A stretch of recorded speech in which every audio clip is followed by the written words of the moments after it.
Hi hello welcome back to our YouTube channel. ಇವತ್ತು ನಾವು ಹೋಗ್ತಿರೋ place ಬಂದು ಶಿವನ ಸಮುದ್ರದ ಹತ್ತಿರ ಇರುವಂತಹ ಶ್ರೀ ಮಧ್ಯರಂಗನಾಥ ಸ್ವಾಮಿ ಹಾಗೂ ಶ್ರೀ ಸೋಮೇಶ್ವರ ಪ್ರಸನ್ನ ಮೀನಾಕ್ಷಿ ಹಾಗೂ ಮಾರಮ್ಮನವರ ಸನ್ನಿಧಿಗೆ ಒಂದೇ ದಿನ ಒಂದೇ ಕಡೆ ಇರುವಂತಹ 3 ಪ್ಲೇಸನ್ನು ನಿಮಗೆ ಒಂದೇ ಲಾಗ್ನಲ್ಲಿ ತೋರಿಸ್ತೀವಿ, ಬನ್ನಿ.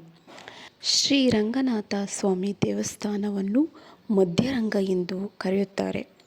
ಸುಮಾರು 1500 ವರ್ಷಗಳಷ್ಟು ಹಳೆಯದಾದ ಪವಿತ್ರ ದೇವಸ್ಥಾನವಾಗಿದ್ದು, ಮಳವಳ್ಳಿಯಿಂದ ಸುಮಾರು 20 ಕಿಲೋಮೀಟರ್ ದೂರದಲ್ಲಿ ಇರುವ ಶಿವನ ಸಮುದ್ರದ ಬಳಿಯ ಕಾವೇರಿ ನದಿಯ ದಡದಲ್ಲಿದೆ. ಇಲ್ಲಿ ವಿಷ್ಣುವಿನ ಮೂರ್ತಿ ಯೌವನದ ರೂಪವನ್ನು ಪ್ರತಿನಿಧಿಸುವುದರಿಂದ ಇದನ್ನು ಮೋಹನರಂಗ ಎಂದು ಕರೆಯಲಾಗುತ್ತದೆ. ಇದು 3 ಪವಿತ್ರ ತ್ರಿರಂಗ ಯಾತ್ರಾ ಸ್ಥಳಗಳಲ್ಲಿ ಒಂದಾಗಿದೆ. ಭಗವಾನ್ ಶ್ರೀರಂಗನಾಥರು ಹೊರಗಿಕೊಂಡಿರುವ ಭಂಗಿಯಲ್ಲಿದ್ದಾರೆ. ಈ ವಿಗ್ರಹವು ಅವನ ಯೌವನದ ರೂಪವನ್ನು ಪ್ರತಿನಿಧಿಸುವುದರಿಂದ ಇದನ್ನು ಮೋಹನ ರಂಗ ಎಂದು ಕರೆಯಲಾಗುತ್ತದೆ. ಇದರ ಮಹತ್ವವೇನು ಅಂತ ತಿಳಿದುಕೊಳ್ಳೋಣ.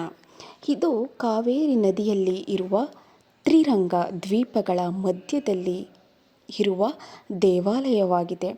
ಒಂದೇ ದಿನದಲ್ಲಿ ಈ 3 ಮಧ್ಯರಂಗ, ಆದಿರಂಗ, ಅಂತ್ಯರಂಗಗಳನ್ನು ಭೇಟಿ ನೀಡುವುದರಿಂದ ಅತ್ಯಂತ ಶುಭಕರವಾಗಿದೆ. ಅಂದರೆ ಶ್ರೀರಂಗಪಟ್ಟಣದಲ್ಲಿರುವ ಆದಿರಂಗ, ಶಿವನ ಸಮುದ್ರದಲ್ಲಿರುವ ಮಧ್ಯರಂಗ, ತ್ರಿರಂಗಂ ಅಲ್ಲಿ ಇರುವಂತಹ ಅಂತ್ಯರಂಗವನ್ನು ಒಂದೇ ದಿನದಲ್ಲಿ ಭೇಟಿ ನೀಡುವುದರಿಂದ ಅತ್ಯಂತ ಶುಭಕರವಾಗುತ್ತದೆ. ವಿಶಿಷ್ಟ ವಾಸ್ತುಶಿಲ್ಪಕ್ಕೆ ಹೆಸರುವಾಸಿಯಾಗಿದ್ದ ಚೋಳರು ಇದನ್ನು ನಿರ್ಮಿಸಿದ್ದಾರೆ ಮತ್ತು ಈ ವಿಗ್ರಹವನ್ನು ಕಪ್ಪು ಪಳೆಯುಳಿಕೆ ಕಲ್ಲಿನಿಂದ ಮಾಡಲಾಗಿದೆ. ಇಲ್ಲಿ ಶ್ರೀ ಹರಿ ಇಂದ್ರನಿಗೆ ದರ್ಶನ ನೀಡಿದನೆಂದು ದಂತಕಥೆ ಹೇಳುತ್ತದೆ. ಸೂರ್ಯೋದಯ ಅಂದರೆ ಬೆಳಿಗ್ಗೆಯಿಂದ ಸೂರ್ಯಾಸ್ತದವರೆಗೆ ಅಂದರೆ ಸಂಜೆಯವರೆಗೆ ಎಲ್ಲ ತ್ರಿರಂಗಗಳ ಕ್ಷೇತ್ರಗಳಲ್ಲಿ ಈ ಆದಿರಂಗ, ಮಧ್ಯರಂಗ ಮತ್ತು ಅಂತ್ಯರಂಗಗಳಲ್ಲಿ ಭೇಟಿ ಮಾಡುವುದರಿಂದ ಶುಭವೆಂದು ಪರಿಗಣಿಸಲಾಗುತ್ತದೆ. ಇದನ್ನು ಬ್ರಹ್ಮಾಂಡ ದರ್ಶನ ಅಂತ ಕೂಡ ಕರೆಯುತ್ತಾರೆ. ನಾವು ಈ ದೇವಸ್ಥಾನಕ್ಕೆ ಭೇಟಿ ನೀಡಿದ್ದು ಇದು ಓಪನ್ ಆದ 3 ದಿನದಲ್ಲಿ. ಆದ್ದರಿಂದ ಇದರ ಅಲಂಕಾರ ತುಂಬ ಅದ್ಭುತವಾಗಿದೆ. ಇಲ್ಲಿ ಶ್ರೀ ರಂಗನಾಥ ಸ್ವಾಮಿಯು ಬಹುತಲೆಯ ಸರ್ಪ ಆದಿಶೇಷನ ಮೇಲೆ ವಿಷ್ಣುವಿನ ಹೊರಗಿರುವ ಭಂಗಿಯನ್ನು ಶ್ರೀರಂಗನಾಥ ಎಂದು ಕರೆಯಲಾಗುತ್ತದೆ ಮತ್ತು ಅವನ ಪತ್ನಿ ಲಕ್ಷ್ಮಿಯನ್ನು ರಂಗನಾಯಕಿ ಎಂದು ಕರೆಯಲಾಗುತ್ತದೆ. ಇವುಗಳಲ್ಲಿ ಶ್ರೀರಂಗಪಟ್ಟಣ, ಶ್ರೀರಂಗಂ ಪ್ರಸಿದ್ಧವಾಗಿವೆ. ಶ್ರೀರಂಗಪಟ್ಟಣ ಮತ್ತು ಶ್ರೀರಂಗಂ ಪ್ರಸಿದ್ಧಿಯಾದ ದೇವಸ್ಥಾನಗಳಾಗಿವೆ. ಆದರೆ ಶ್ರೀ ಮಧ್ಯರಂಗ ಸ್ವಾಮಿ ಇನ್ನೂ ಹೆಚ್ಚು ಪ್ರಸಿದ್ಧಿಯಾಗಲಿಲ್ಲ. ಇಲ್ಲಿನ ದೇವಾಲಯಗಳಿಗೆ ಹೆಚ್ಚಿನ ಶಕ್ತಿ ಇರುತ್ತದೆ ಎಂದು ಪೂರ್ವಿಕರು ಹೇಳುತ್ತಾರೆ. ಯಾಕಂತ ಅಂದರೆ ಇಲ್ಲಿ ಹರಿಯುವಂತಹ ಕಾವೇರಿ ನದಿಯಿಂದ. ಇಲ್ಲಿ ನೀವು ನೋಡ್ತಾ ಇರ್ಬೋದು ಚೋಳರ ಕಾಲದ ವಾಸ್ತುಶಿಲ್ಪ. ಒಂದು ಶ್ರೀಕೃಷ್ಣ ಮತ್ತು 2 ಟಗರು ಗುದ್ದಾಡ್ತಾ ಇರೋದು ಮತ್ತು ಆನೆ ಮತ್ತು ಹಸು ಗುದ್ದಾಡ್ತಿರೋದನ್ನ ನೀವು ಚಿತ್ರಕಲೆಯಲ್ಲಿ ವೀಕ್ಷಿಸಬಹುದಾಗಿದೆ. ಒಂದೇ ದಿನದಲ್ಲಿ ವೈಕುಂಠ ಏಕಾದಶಿಯ ಒಂದೇ ದಿನದಲ್ಲಿ ಈ 3 ದೇವರುಗಳ ದರ್ಶನವನ್ನು ಮಾಡಿದರೆ ನಮ್ಮ ಪಾಪ ಕರ್ಮಗಳು ತೊಳೆಯುತ್ತದೆ ಹಾಗೂ ಶಾಂತಿ ಮತ್ತು ಸಮೃದ್ಧಿಯನ್ನು ನೀಡುತ್ತದೆ ಎಂದು ಭಕ್ತರ ನಂಬಿಕೆಯಾಗಿದೆ. ಶ್ರೀ ಚಕ್ರಾಂಕಿತ ಪ್ರಸನ್ನ ಮೀನಾಕ್ಷಿ ಶ್ರೀ ಸೋಮಶೇಖರ ದೇವಸ್ಥಾನ ನೀವು ನೋಡ್ತಾ ಇರ್ಬೋದು. ಹೊರಗಡೆಯಿಂದ ಎಷ್ಟು ಸ್ವಚ್ಛಂದವಾಗಿ ಈ ಪ್ರಕೃತಿ ಕಾಣಿಸ್ತಾ ಇದೆ ಅಂತ. ಈ ದೇವಸ್ಥಾನದಲ್ಲಿ ತುಂಬ ಒಂದು ಪವರ್ಫುಲ್ ಎನರ್ಜಿ ಇದೆ ಹಾಗೂ ತುಂಬ ಸ್ವಚ್ಛವಾಗಿ ಕೂಡ ಇದೆ. ತುಂಬ ಮರಗಿಡಗಳನ್ನು ಇಲ್ಲಿ ಬೆಳೆಸಿದ್ದಾರೆ. ಇದು ಕೂಡ ಶ್ರೀರಂಗನಾಥ ಸ್ವಾಮಿಯ ಸಮೀಪದಲ್ಲೇ ಇರುವಂತಹ ಶ್ರೀ ಪ್ರಸನ್ನ ಮೀನಾಕ್ಷಿ ಅಮ್ಮನವರ ದೇವಸ್ಥಾನವಾಗಿದೆ. ಇದು ಕೂಡ ಮಳವಳ್ಳಿ ತಾಲೂಕಿನ ಶಿವನ ಸಮುದ್ರದಲ್ಲಿ ಇರುವಂತಹ ಶ್ರೀ ಪ್ರಸನ್ನ ಮೀನಾಕ್ಷಿ ಸೋಮೇಶ್ವರ ದೇವಸ್ಥಾನವು ಆಗಿದೆ. ಇದು ಅದ್ಭುತ ದೇವಾಲಯವು ಕಾವೇರಿ ನದಿಯ ಸುಂದರ ನಿಸರ್ಗದ ಮಧ್ಯೆ ನೆಲೆಸಿದ್ದು ಅತ್ಯಂತ ಆಕರ್ಷಕವಾದ ಕಲ್ಲಿನ ನಂದಿ ವಿಗ್ರಹಕ್ಕೆ ಇದು ಹೆಸರುವಾಸಿಯಾಗಿದೆ. ಈ ದೇವಾಲಯವು ಸುಮಾರು 1200 ವರ್ಷಗಳಷ್ಟು ಹಳೆಯದಾದ ಮತ್ತು ಐತಿಹಾಸಿಕ ಮಹತ್ವವುಳ್ಳ ಕ್ಷೇತ್ರವಾಗಿದೆ. ಈ ದೇವಾಲಯವನ್ನು ಚೋಳರ ಕಾಲದಲ್ಲಿ ನಿರ್ಮಿಸಲಾಗಿತ್ತು. ಇಲ್ಲಿನ ಪ್ರಮುಖ ದೇವತೆಯಾದ ಸೋಮೇಶ್ವರನನ್ನು ಪೂಜಿಸಲು ಈ ದೇವಾಲಯವನ್ನು ಸ್ಥಾಪಿಸಲಾಯಿತು.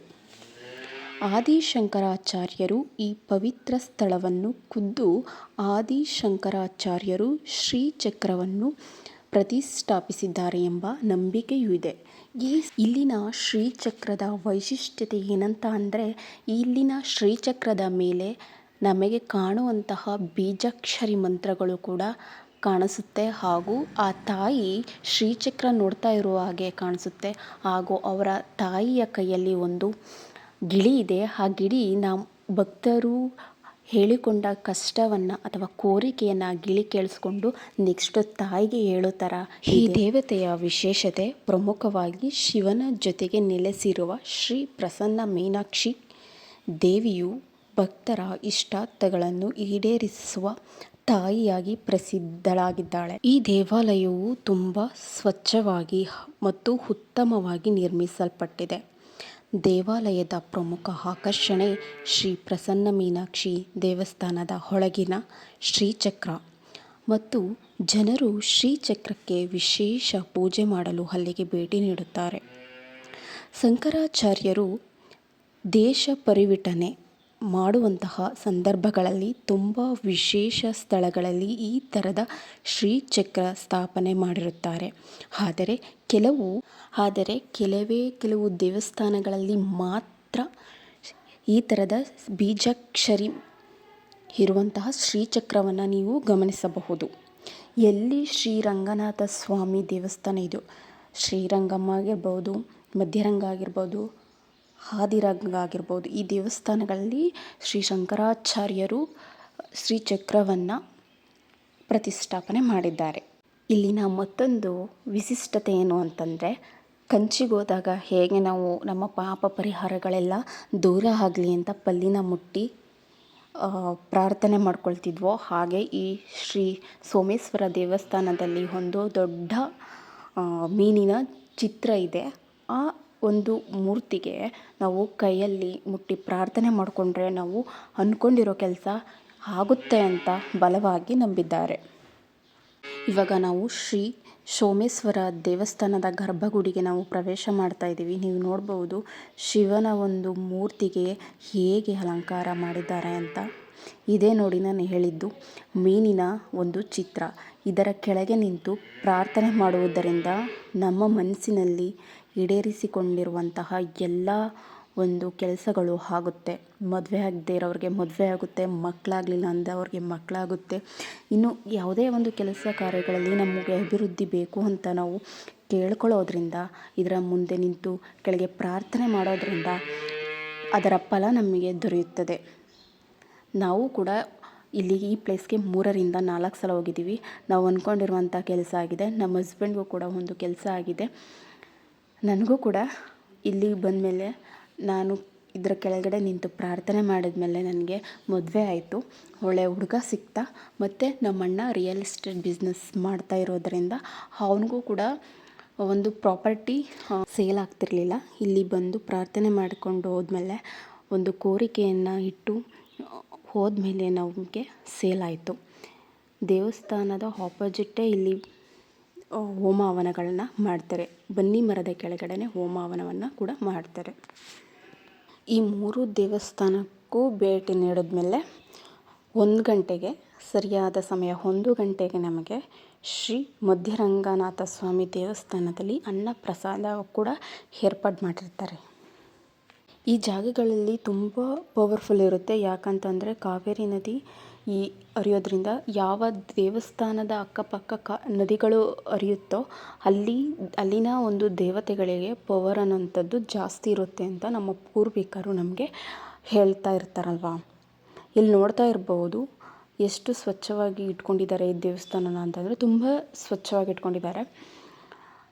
ಈ ಶಿವನ ಸಮುದ್ರದ ಗಗನಚುಕ್ಕಿ ಭರಚುಕ್ಕಿ ನೋಡೋಕ್ಕಂತೂ ವೀಕೆಂಡಲ್ಲಿ ತುಂಬ ಜನ ಹೋಗ್ತಿರ್ತಾರೆ. ವೆಹಿಕಲ್ಗಳಂತೂ ತುಂಬ ಅಂದರೆ ತುಂಬ ಇರುತ್ತೆ. ಈ 4 ಪ್ಲೇಸು ಒಂದೇ ಕಡೆ ಇರೋದ್ರಿಂದ ತುಂಬ ಅಂದರೆ ತುಂಬ ಜನ ವೀಕ್ಷಣೆ ಮಾಡೋಕ್ಕೋಸ್ಕರ ವೀಕೆಂಡಲ್ಲಿ ಇದು ತುಂಬ ಒಂದು ಟ್ರೆಕ್ಕಿಂಗ್ ಪ್ಲೇಸ್ ಆಗಿರುತ್ತೆ. ತುಂಬ ಅದ್ಭುತವಾದ ಪ್ಲೇಸ್ ಆಗಿರೋದ್ರಿಂದ ತುಂಬ ಜನಸಾಗರ ಅಂತೂ ಇದ್ದೇ ಇರುತ್ತೆ. ಹೆವಿ ಕ್ರೌಡ್ ಆಗಿರುತ್ತೆ. ನೀವು ನೋಡ್ತಾ ಇರ್ಬೋದು ದೇವಸ್ಥಾನದ ಆಚೆಗಡೆಯಿಂದ ಬಂದಾಗ ಯಾವ ಥರ ಒಂದು ವ್ಯೂ ಪಾಯಿಂಟ್ ಕಾಣಿಸ್ತಾ ಇದೆ ಅಂತ. ಇದು 3ನೇ ಪ್ಲೇಸು, ಆದಿಶಕ್ತಿ ಮಾರಮ್ಮನವರ ದೇವಸ್ಥಾನ. ಇಲ್ಲಿ ಮಕ್ಕಳಾಗಲಿಲ್ಲ ಅಂತಂದರೆ, ಮದುವೆ ಆಗಲಿಲ್ಲ ಅಂತಂದರೆ ಅನೇಕ ಕಾರಣಗಳಿಗೆ ಹರಕೆ ಮಾಡ್ಕೊಂಡಿರ್ತಾರೆ. ಮತ್ತು ಇಲ್ಲಿ ಮಾಟ ಮಂತ್ರ ಮಾಡಿಸಿರೋರಿಗೆ ತಡೆ ಹೊಡೆಯೋದಾಗಿರಬಹುದು, ಎಲ್ಲ ಕೆಲಸ ಕಾರ್ಯಗಳು ಇಲ್ಲಿ ನಡೆಯುತ್ತೆ. ದೇವರಲ್ಲಿ ನಾವು ಅಂದ್ಕೊಂಡಿರುವಂತಹ ಕೆಲಸ ಕಾರ್ಯಗಳು ಆಗುತ್ತೋ ಇಲ್ವೋ ಅಂತ ಹೂ ಕೇಳೋರು ಹೂನು ಕೇಳ್ತಾರೆ. ಇವತ್ತಿನ ಅಲಂಕಾರ ತುಂಬ ಚೆನ್ನಾಗಿ ಮಾಡಿದ್ದಾರೆ. ನೀವು ನೋಡ್ಬೋದು ತಾಯಿ ಯಾವ ಥರ ಕಾಣಿಸ್ತಿದ್ದಾಳೆ ಅಂತ. Thank you for watching. Please subscribe my channel.